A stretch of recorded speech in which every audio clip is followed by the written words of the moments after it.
আসসালামু আলাইকুম সবাইকে, কেমন আছেন? আশা করি সকলেই ভালো আছেন। আমিও আল্লাহর রহমতে ভালো আছি।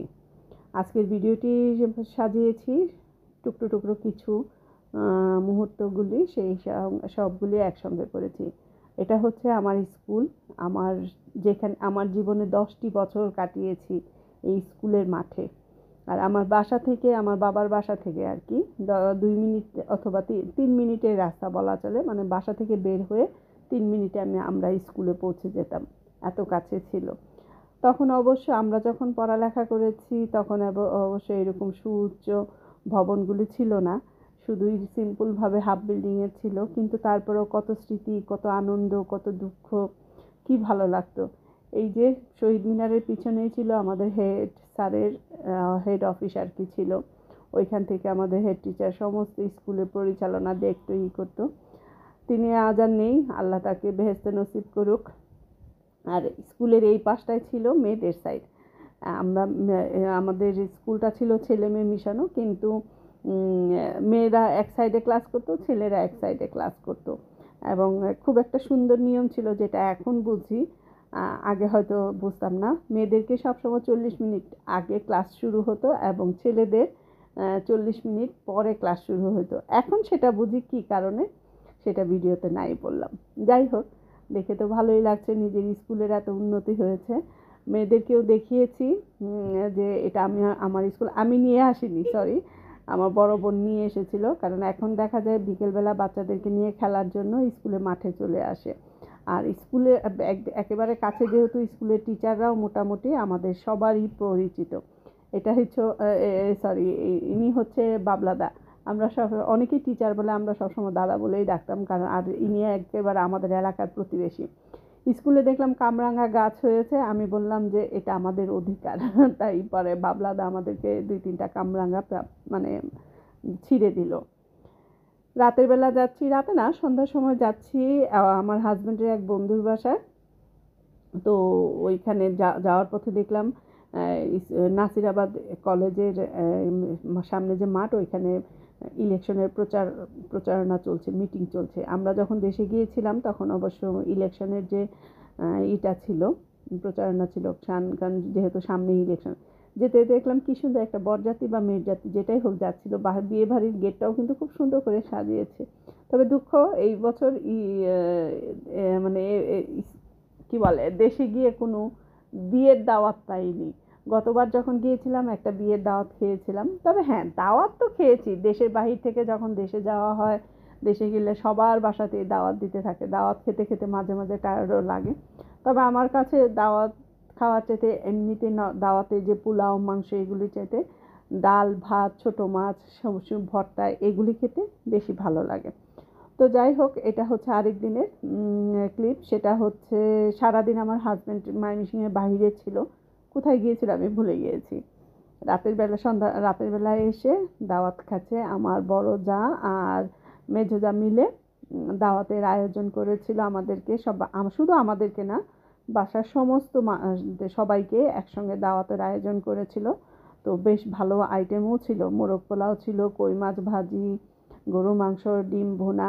বেশ ভালো একটা সময় কাটিয়েছি। যে কটা দিন দেশে ছিলাম সবাইকে নিয়ে, বাবার বাড়ি শ্বশুর বাড়ি মানুষদেরকে নিয়ে, সবাইকে নিয়ে খুব ভালো আমরা সময় কাটিয়েছিলাম। আর দাওয়াতের আয়োজনটার মধ্যে সবাই কম বেশি ছিল। আমার হাজব্যান্ডকে তার 2 ভাবি মিলে খুব আদর যত্ন করছে, খাবার দিচ্ছে। এখন ভাবিদের পর্ব শেষ, এখন বোনের পর্ব এসেছে।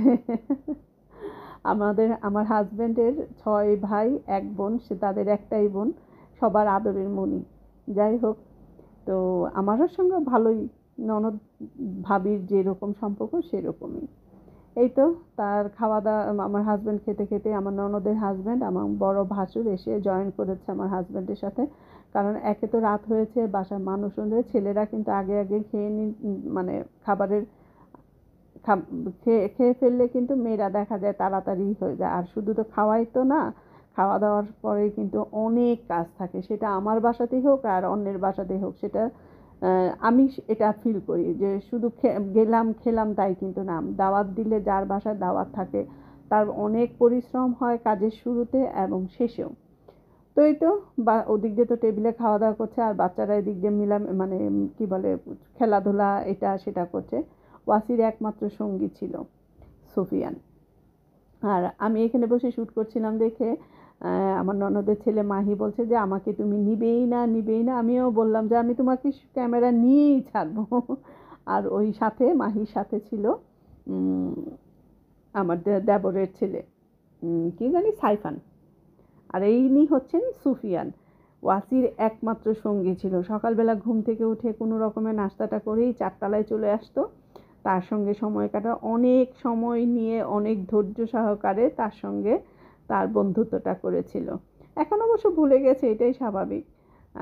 ওয়াসিরও ওই, তবে সারাটা দিন ওয়াসি তার সঙ্গে সময় কাটাতো ভালো। ওর একটা মানে দাদার বাড়িতে এই একটা আকর্ষণ, সেও তখন কুটকুট কুটকুট করে সারা বাড়ি হাঁটছে আর দেখছে।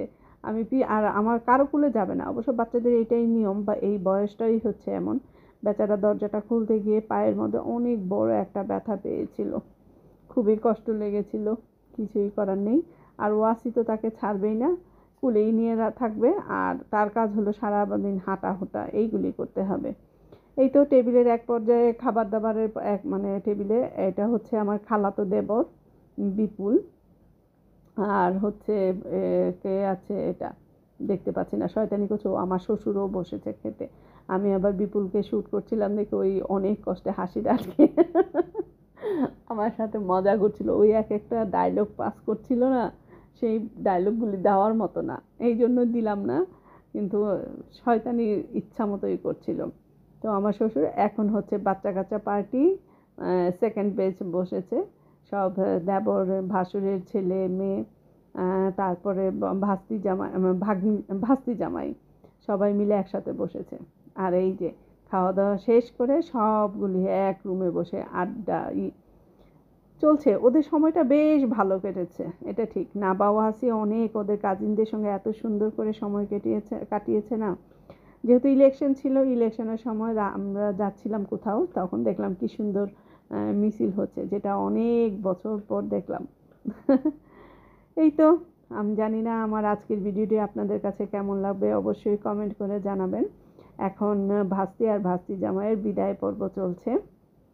ওরা যেহেতু ঢাকা থাকে, খুব কম সময়ের জন্য এসেছিল, আসার পরে এই যে দেখেন দুই বোনে মিলে, রাফা সবচেয়ে বড় হলে কি এখনও সেই ছোটই রয়ে গেছে। আমার বিয়ের সময় রাফা ক্লাস 5-এ ছিল, 5-এ পড়তো, আর এখন কত বড় হয়ে গিয়েছে, বিয়েও হয়ে গেছে, আর কয়েক বছর পরে দেখা যাবে মাও হয়ে যাবে। এটাই স্বাভাবিক মেয়ে মানুষের জীবন। এই তো, বিদায়টা সবসময় সবার কাছেই খারাপ লাগে, কষ্টের। তো আমিও আজকে আপনাদের কাছ থেকে বিদায় নিব। এই বিদায়ের সঙ্গে সঙ্গে ভালো থাকবেন সবাই, কমেন্ট করবেন কেমন লাগছে আমার আজকের ভিডিওটি, অবশ্যই কমেন্ট করবেন। আল্লাহ হাফেজ সবাইকে।